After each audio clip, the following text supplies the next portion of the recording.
तो नसीरुद्दीन के घर पर। और कैसे गई? तो स्वयं चल कर गई। तो देखिए इसका आंसर आप इस प्रकार से लिखेंगे कि लेखिका एक दिन दोपहर के समय, फिर आप इसका मियां नसीरुद्दीन का एड्रेस, जामा मस्जिद के पास मटिया महल के कड़ैया मोहल्ले की तरफ गई थी। वहां उसने एक बिल्कुल सामान्य से अंधेरी दुकान पर लगातार पट पट की आवाज करते हुए आटे के ढेर को गूंथते हुए देखा। मतलब आटे को गूंथने के बाद उसको कूट रहे थे, मतलब आटे को लचीला बनाने के लिए कूटा जाता है ना, वो आटे के इतने ढेर को गूंथते देखकर वह ठिठक गई कि इतने गूंथे हुए आटे का ये लोग क्या करेंगे। ये इसका आंसर है। आप इस प्रकार से लिखेंगे। नान बाई किसे कहते हैं? यहाँ किस नान बाई का वर्णन किया जा रहा है, मतलब इस पूरे चैप्टर में? तो नान बाई उस व्यक्ति को कहते हैं जो अनेक प्रकार की रोटियां बनाने और बेचने का कार्य करता है। यहाँ मियां नसीरुद्दीन नामक खानदानी नान बाई का वर्णन किया जा रहा है इस चैप्टर में। मियां नसीरुद्दीन का संक्षिप्त परिचय देना है, अब आपको उनके बारे में बताना है। तो देखिए मियां नसीरुद्दीन खानदानी नान बाई है। उसके पिता, दादा और अन्य बुजुर्ग यही कार्य करते थे। मियां नसीरुद्दीन 56 प्रकार की रोटियां बनाने के लिए प्रसिद्ध हैं। इनकी आयु 70 वर्ष है। आयु की अधिकता ने इनका चेहरा पका दिया है, मतलब ये बहुत अधिक बूढ़े हो गए हैं। इनके माथे पर एक निपुण कारीगर का गर्व दिखाई देता है, मतलब फिर भी इनके चेहरे पर एक कुशल कारीगर का भाव दिखाई देता है कि मतलब ये कुशल कारीगर हैं। अब देखिए क्वेश्चन, मियां नसीरुद्दीन ने लेखिका के किस प्रश्न का उत्तर तरेर कर क्यों दिया? तो देखिए लेखिका ने जब नसीरुद्दीन से यह पूछा कि उन्होंने नान बाई का कार्य करने का प्रशिक्षण कहाँ से प्राप्त किया, तो उन्हें यह प्रश्न अजीब लगा और उन्हें क्रोध आ गया। वे क्रोध से भरकर यही बोले कि क्या नान बाई का प्रशिक्षण लेने कहीं अन्यत्र जाना पड़ता है? कहने का मतलब रोटियां बनाना सीखने का प्रशिक्षण लेना। उनके कहने का भाव यह था कि इसका प्रशिक्षण तो नान बाई की दुकान पर ही मिलता है। मियां नसीरुद्दीन ने नान बाई का कार्य किससे सीखा? मियां नसीरुद्दीन ने नान बाई का कार्य अपने पिता से प्राप्त किया था। यह उनका खानदानी पेशा था। उनके पिता प्रसिद्ध नान बाई थे। उनके दादा और उनके अन्य बुजुर्ग भी प्रसिद्ध नान बाई थे। उनका यही व्यवसाय था। मियां नसीरुद्दीन ने नान बाई का कार्य क्यों अपनाया? मियां नसीरुद्दीन ने नान बाई का कार्य इसलिए अपनाया क्योंकि उनके पिता ने उन्हें नान बाई का कार्य सिखा दिया था। मतलब बचपन से ही वो उनके साथ जाते थे उनकी दुकान पर, तो उन्हें बातों बातों में ये कार्य सिखा दिया था। उनके पिता यह नहीं चाहते थे कि नसीरुद्दीन घर से बाहर जाकर कोई अन्य व्यवसाय या कार्य करे, बल्कि अपने इस खानदानी व्यवसाय को ही आगे बढ़ाए। मियां नसीरुद्दीन ने लेखिका को अन्य किन कार्यों का विवरण दिया और क्यों?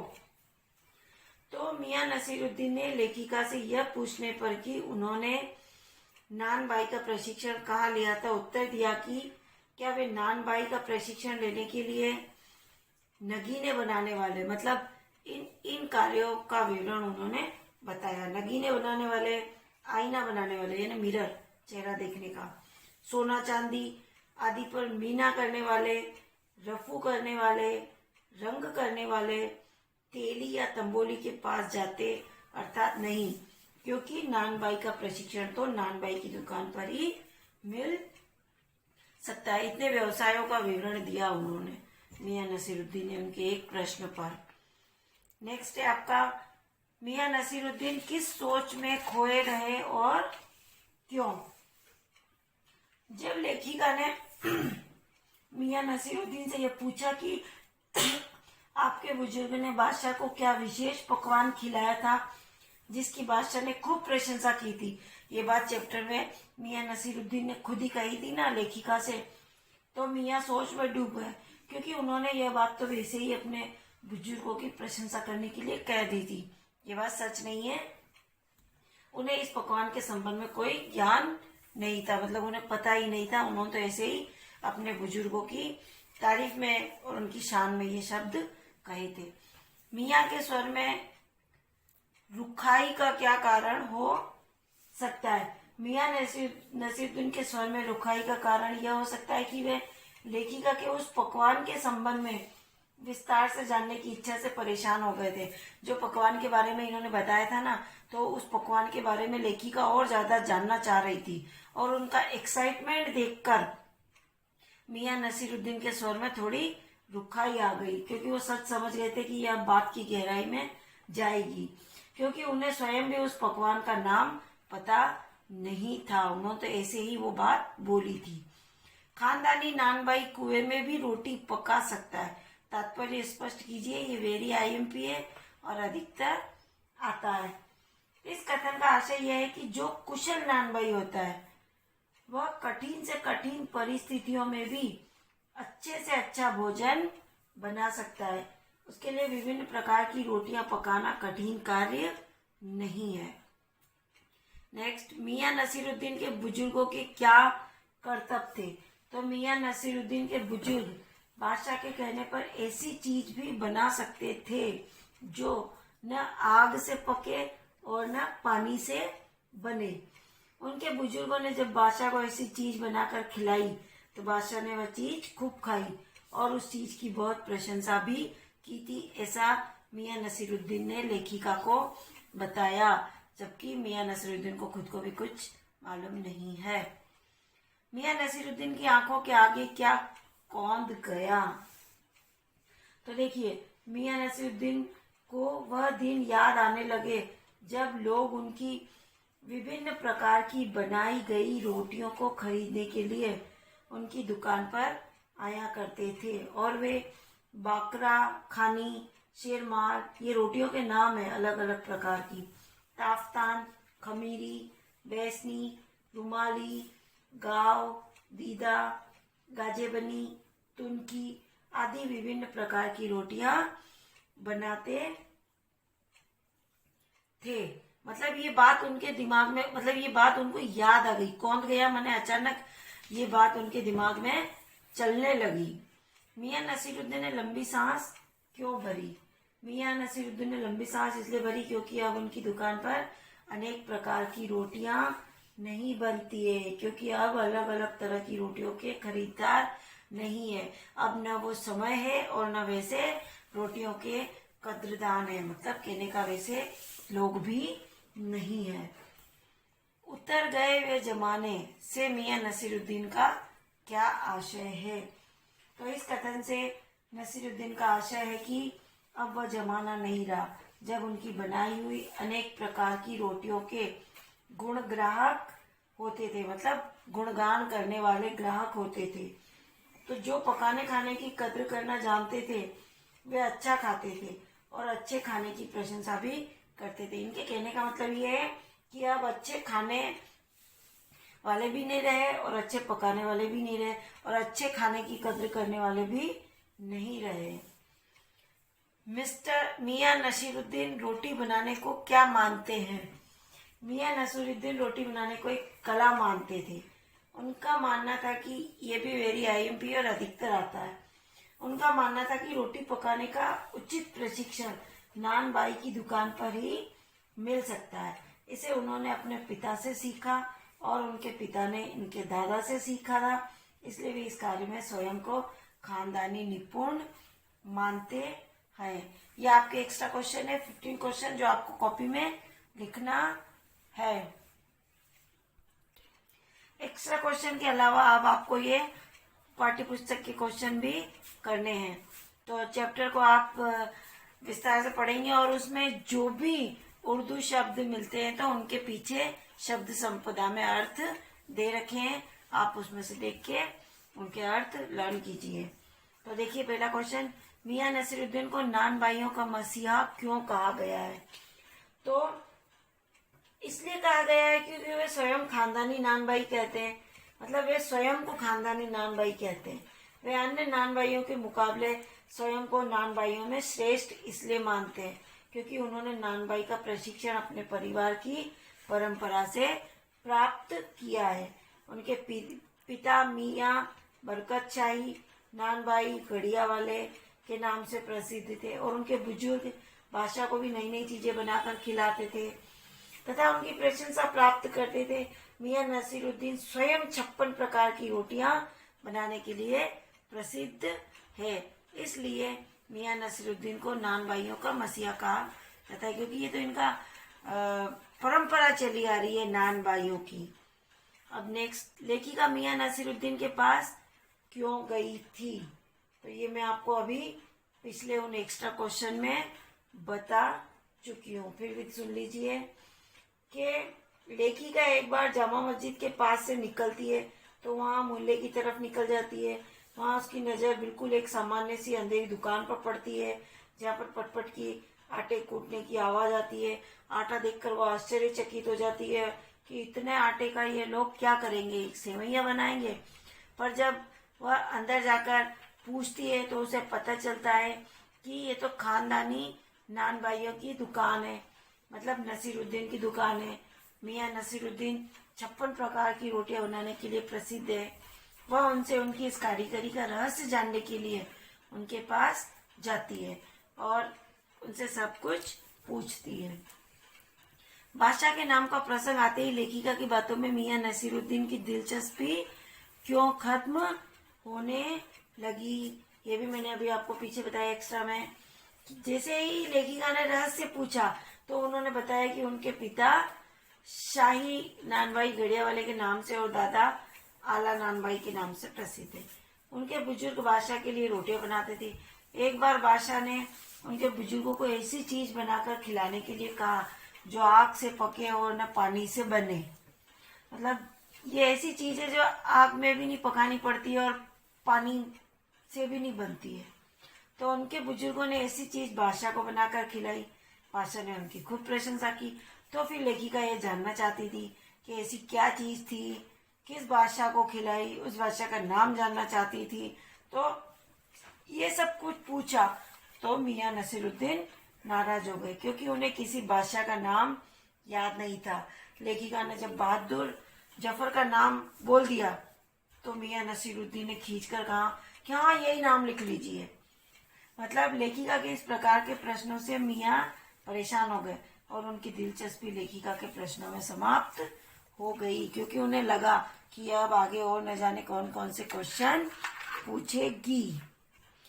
4th क्वेश्चन देखिए, मियाँ नसीरुद्दीन के चेहरे पर किसी दबे हुए अंधड़ के आसार देखकर यह मजमून यानी मामला न छोड़ने का फैसला किया। इस कथन के पहले और बाद के प्रसंग का उल्लेख करते हुए इसे स्पष्ट कीजिए। मतलब ये जब कथन आया उसके पहले क्या प्रसंग था और उसके बाद में क्या प्रसंग था, उसका उल्लेख हमें करना है। तो देखिए इसका प्रसंग पहले वाला कि मियाँ नसीरुद्दीन अपने बुजुर्गों की प्रशंसा करते हुए बताते हैं कि उनके बुजुर्गों ने बादशाह को मनपसंद चीज बनाकर खिलाई जो न आग से पकती है न पानी से, और उनके प्रशंसा के पात्र बन गए। मतलब उनके बुजुर्ग, बादशाह ने उनकी बहुत प्रशंसा की। जब लेखिका उनसे बादशाह का नाम पूछती है तो वे खींच उठते हैं क्योंकि उन्हें बादशाह का नाम याद नहीं था। यह भी संभव है कि उन्होंने काल्पनिक किस्सा सुना दिया हो और वे लेखिका की बातों को टालकर अपने कारीगर से भट्टी सुलगाने के लिए कहते हैं। ये बाद वाला प्रसंग। लेखिका उनसे उनके बेटे बेटियों के बारे में भी पूछना चाहती थी किंतु उनके चेहरे पर आने वाले क्रोध के भावों को देखकर वह ये नहीं पूछती और कारीगरों के संबंध में पूछने लगती है कि क्या ये आपके शिष्य हैं। मियाँ स्पष्ट करते हैं कि केवल शिष्य ही नहीं है बल्कि 2 रुपए मन आटे की और 4 रुपए मन मैदे की मजदूरी भी लेते हैं। वो भट्टी पर पकने वाली रोटियों के बारे में पूछती है। कुल मिला के मतलब कि वो व्यक्ति उनके मियाँ नसीरुद्दीन के हेल्पर थे। अब जो वहाँ रोटियां पक रही है तो उन रोटियों के बारे में भी वह पूछती है। तो मियाँ उसकी वार्ता में विशेष रुचि न दिखाते हैं क्योंकि जैसे उनकी जिज्ञासा बढ़ती है वैसे मियाँ नसीरुद्दीन ज्यादा जवाब नहीं दे पा रहे। तो दिखाते हुए उसको छुटकारा पाने के लिए रोटियों की विभिन्न किस्मों के नाम गिना देते हैं और वो किस्मों के नाम आपको पता है तो वो लिख देना आप उसमें। पाठ में मियां नसीरुद्दीन का शब्द चित्र लेखिका ने कैसे खींचा, ये भी मैंने आपको बता दिया था अभी पहले कि लेखिका के अनुसार मियां नसीरुद्दीन 70 वर्ष के हैं। वे चारपाई पर बैठे हुए बीड़ी का मजा ले रहे हैं और मौसम की मार से उनका चेहरा पक गया है, मतलब बहुत अधिक ऐसा दिखने लग गया। बुजुर्ग टाइप, उनकी आंखों में काइयां मतलब झाइयां और भोलापन, और पेशानी पर मंजे हुए कारीगर, पेशानी यानी जो इनका पेशा है उस पर मंजे हुए एक कुशल कारीगर के तेवर हैं। वे पंचहजारी यानी 5000 सेना के अधिपति अंदाज से सिर हिलाकर बातें करते हैं। अखबार वाले उन्हें निठल्ले लगते हैं। वे 56 प्रकार की रोटियां पकाने के लिए प्रसिद्ध हैं। नानबाई का प्रशिक्षण उन्होंने अपने पिता से लिया। बात को अपने हाथ से निकलता देख वे खींच जाते हैं और बात पलट देते हैं, जैसे लेखिका के साथ उन्होंने किया। लेखिका जैसे ही उनकी बात की गहराई में जा रही थी तो वो खींच गए और उन्होंने टॉपिक ही पलट दिया। तो ये तो मियां नसीरुद्दीन का शब्द चित्र है या उनका परिचय है या उनके बारे में है, सेम मतलब जो भी आए आप यही उत्तर लिखेंगे। अब देखिए पाठ के आसपास मियां नसीरुद्दीन की कौन सी बातें आपको अच्छी लगी, तो ये तो आपको अपनी इच्छा से लिखनी पड़ेगी पूरे चैप्टर में से देख के कि आपको उनकी कौन कौन सी बातें अच्छी लगी।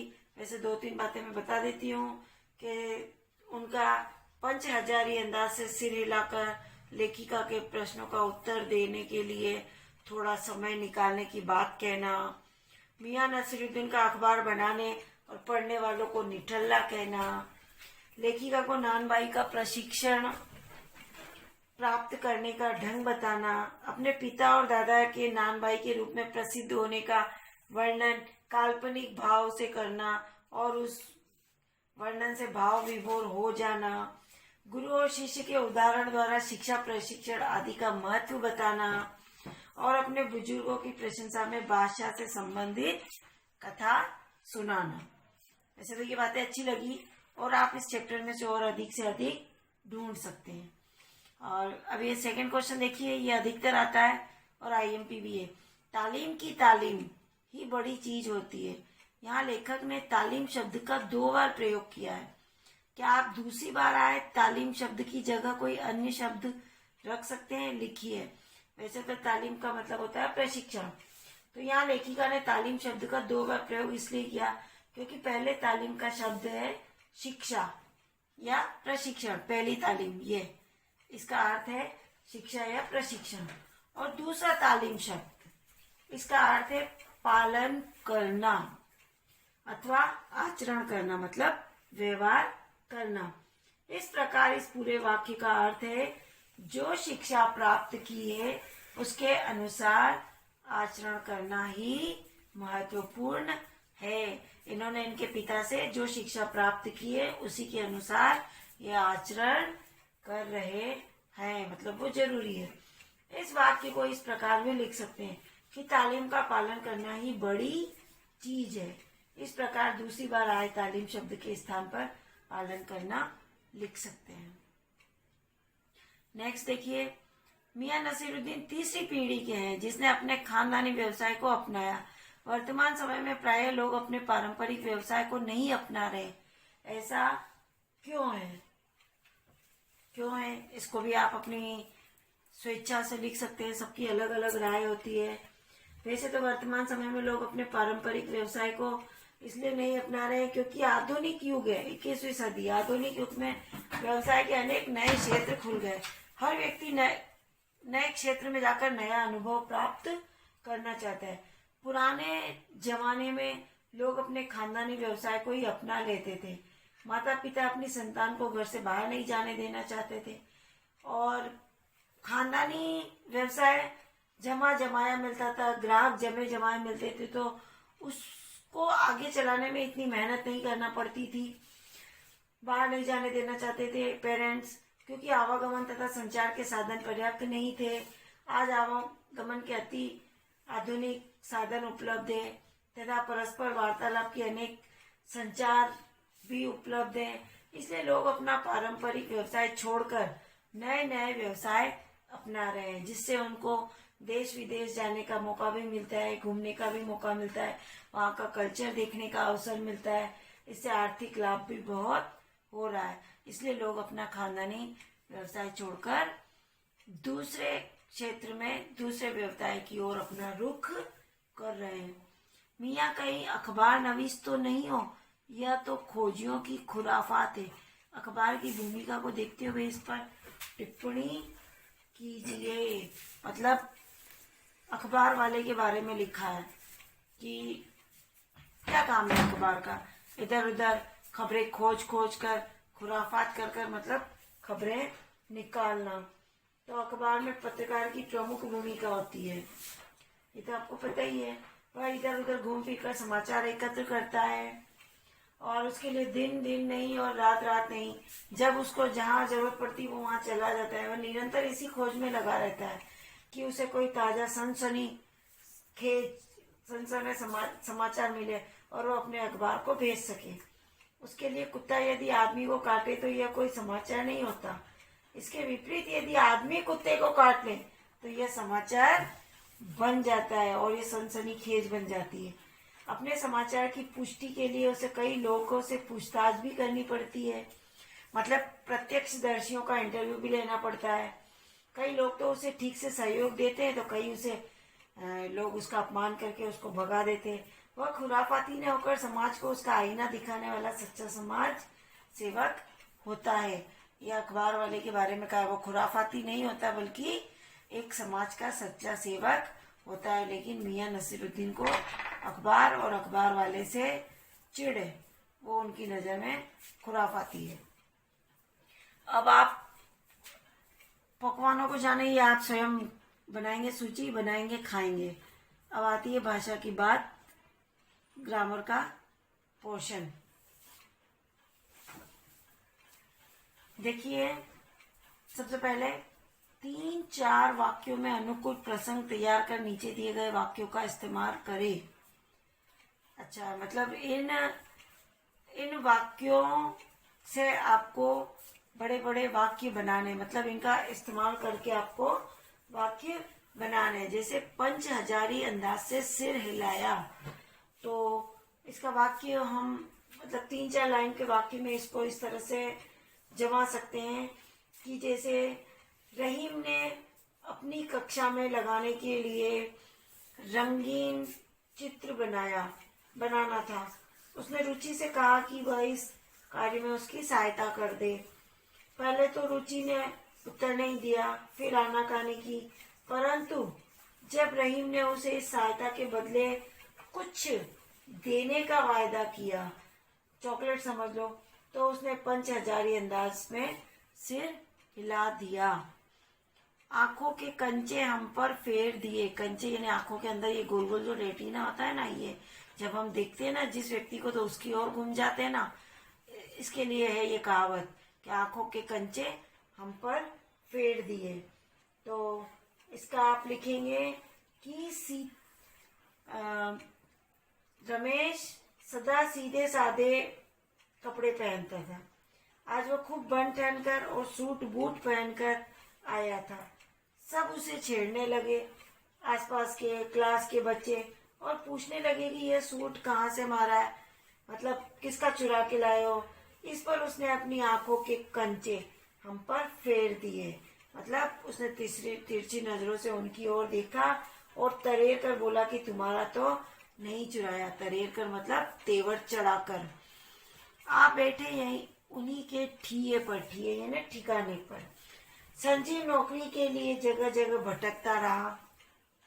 जब उसे कहीं भी कोई काम न मिला तो मजबूरी में आ बैठा उसी ठिये पर जहाँ उसके पिताजी खोमचा लगाते थे। खोमचा यानी छोटी गुमती, यानी पिताजी का व्यवसाय संभाल लिया। जैसे नसीरुद्दीन ने अपने दादा परदादा और पिता का व्यवसाय संभाल लिया, उसी पर बैठ गए। अब आता है आपका ये बिटर बिटर देखना। यहाँ देखने के एक खास तरीके को प्रकट किया गया है। देखने संबंधी इस प्रकार के 4 क्रिया विशेषणों का, ये क्रिया विशेषण है बिटर बिटर देखना।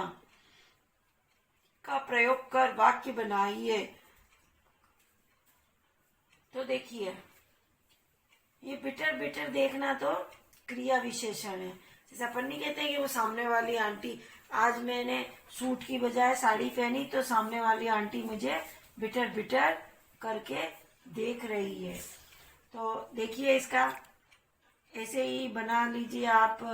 घूर घूर कर देखना, तो घूर घूर कर क्या देख रहे हो, अपना काम करो। अपन नहीं कहते कोई अपने पास से निकलता है, घूर घूर के क्या देख रहा है, अपने काम से काम रख। और इसी प्रकार टुकुर टुकुर देखना, मतलब लोमड़ी अंगूर की बेल पर लगे अंगूरों को टुकुर टुकुर देखती रह गई, वह उन्हें तोड़ न पाई, क्योंकि तोड़ नहीं सकती तो बस उनको टुकुर टुकुर देखकर ही अपना मन भर लेती है।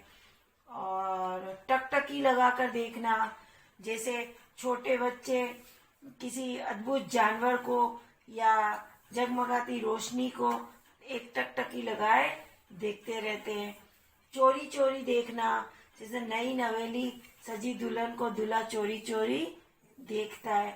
इस प्रकार से और अनेक शब्द आप स्वयं बनाएंगे क्रिया विशेषण के, और उनके प्रयोग भी करेंगे। अब आता है नेक्स्ट थर्ड। नीचे दिए वाक्यों में अर्थ पर बल देने के लिए शब्द क्रम परिवर्तित कीजिए। कहने का मतलब ये शब्दों का क्रम आगे पीछे इसको क्रमबद्ध तरीके से इन्हें जमाना है, ताकि इनके अर्थों इनका सही अर्थ निकल सके। सामान्यतः इन वाक्यों को किस क्रम में लिखा जाता है? तो देखिए, मियाँ मशहूर है 56 किस्म की रोटियां बनाने के लिए। तो इसको अपन ऐसे लिखेंगे, मियाँ 56 किस्म की रोटियां बनाने के लिए मशहूर है। निकाल लेंगे वक्त थोड़ा, मतलब ये इनका अर्थ सही नहीं बैठ रहा है, क्रमबद्ध तरीके से अर्थ नहीं बैठ रहा है, इसलिए इनको इस प्रकार बोलेंगे, थोड़ा वक्त निकाल लेंगे। दिमाग में चक्कर काट गई है बात, तो बात दिमाग में चक्कर काट गई है। रोटी जनाब पकती है आंच से, जनाब रोटी आंच से पकती है। इस प्रकार आप इनको क्रमबद्ध तरीके से, ये सारा ग्रामर का काम भी आपको कॉपी में करना है, सारे क्वेश्चन आंसर्स भी आपको कॉपी में करने हैं, एक्स्ट्रा क्वेश्चन भी आपको कॉपी में करना है। और इस चैप्टर में जितने भी उर्दू शब्द हैं उनके अर्थ आप पीछे से देखेंगे और अनेक से अनेक एक्स्ट्रा क्वेश्चन बनाने की कोशिश करेंगे। ये चैप्टर यहीं समाप्त होता है। धन्यवाद।